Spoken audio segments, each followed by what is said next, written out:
In this Star Wars Battlefront 2 news update video, I will be sharing with you some positive news regarding the progression bug many players have been facing, plus there is also an update to the Unlimited Power event, and I also have recently come across some early development footage of the game that pretty much no one has seen, so I thought I would share with you some fun videos of the game during its development. Before we do get into everything though, make sure you do subscribe to this channel so you won't miss any future news updates or videos on Battlefront. So, over the past few days, many players have experienced a progression bug following the May the 4th Unlimited Power event. If you have been living under a rock, basically what happened was a few hours into the May the 4th Unlimited Power event, some players started to notice that some of their heroes were locked, along with star cards and some weapons and such. Whilst we have seen issues like this happen before, and EA have fixed them within just a couple of days, it was a weekend, it was also Star Wars Day, people were logging on just to get their Star Wars fix, plus it was the Unlimited Power event, so there were a lot more people on Battlefront than usual. Some bad actors were going around spreading false rumours that the progress would never be fixed and all of this data would be lost forever, or even the game was being shut down very soon, which, again, completely false, not true. We've had situations like this in the past where EA have taken just a couple of days to sort these sort of issues out. And as expected, as of this morning, EA have fixed the issue. The progression bug has been sorted. It was simply a server sync glitch, and that's gone now. Everyone has all of their progress. You've not lost anything. In my previous video, I did share away how myself and others were actually able to fix it and play through the weekend without the progression bug, but it didn't always work for everyone, which I also said in my video, but now it has been completely fixed.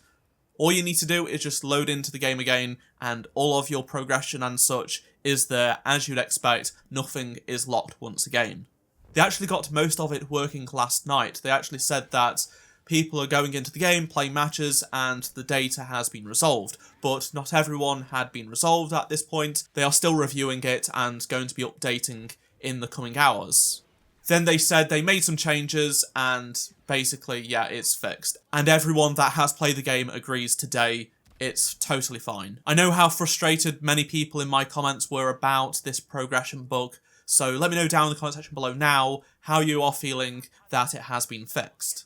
On top of that, the May the 4th Unlimited Power event has now officially ended. That's right, it is no longer live in the game. It was supposed to only stay through May 4th, but it was actually even still live this morning in the game when I booted up my PC at just after 8 AM UK time, but as you can see, it's now out. The heroes cost 4,000 battle points, and you can't get more than a few on the map depending on the game mode. Personally, I did not mind Unlimited Power running for a few more days because it is such a rare event. It did not happen on January 1st this year, it did not happen on January 1st last year, so we've only had it basically for like 1 day plus these extra days over the course of like 2 years basically. I also want to reiterate that this mode was actually manually enabled by someone who still cares for us as a community at DICE. The Battlefront team has been disbanded for well over 4 years now, but there are just a few remaining developers at DICE that are actually able to turn on the Unlimited Power event on something like May 4th. Obviously it happened over the weekend, they aren't at work on the weekend, so it lasted for the weekend. The producer who actually set up these yearly events actually did confirm over the past year or two that it has to be done manually. Even Ben confirmed last year that he has no ability to do this anymore. He did it in 2021 for us, but he can't do it anymore. I also had some people say, well, this Unlimited Power event and the progression glitch has completely ruined the play base for the game. Not true, because if we take a look at right now the play count on just Steam alone, there is just under 2,000 people playing morning European time, and compare that to the Classic Collection, which has just over 30 people playing, not even enough for a full game, and the original Battlefront 2, which has actually more, with over 100, it's doing just fine. And if we take a look at the past week, as you can see, the game did peak for PC on May 5th. We had almost 5,000 people alone on Steam playing at any given time, which is great for a game that has not had any updates in 4 years.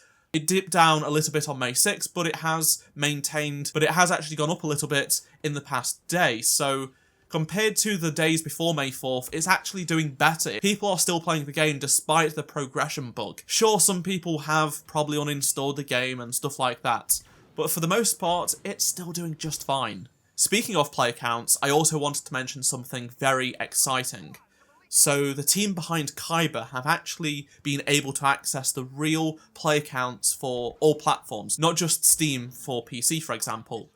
They have a website, it's going to be made public very soon. I've seen it, it's working, and it's fantastic. You can see the amount of servers running, the amount of players in-game at that time, along with a breakdown for the individual player counts per ping site, whether it be Virginia, or Germany, or Oregon, Tokyo. It even goes further with the amount of players per game mode and per map, which is just awesome. So you're able to actually see what's going on in Battlefront in real time. It's fantastic. Now on to some behind the scenes stuff, including heroes that didn't make the cut and stuff like that. So the former producer who I mentioned previously who set up the Unlimited Power event, I haven't seen many people talk about this, but he confirmed that they actually wanted Poe as one of the heroes, but Oscar Isaac did not respond to them to get voice lines, so they had to go with the backup plan of BB units. They wanted Poe because John Boyega had actually been asking DICE to get him in the game. We also know from John's Instagram stories at the time of the filming of The Rise of Skywalker that both him and Oscar were playing Battlefront 2 in their trailers together whilst they were filming. He also went on to say it would have been a nice PR move getting him out of the ship and on the ground. Hux would have been the other one, and he would have looked more like a normal officer, and we wanted heroes to stand out. Also, him being a spy in Episode 9 sort of messed up light side, dark side aspect of him as a hero.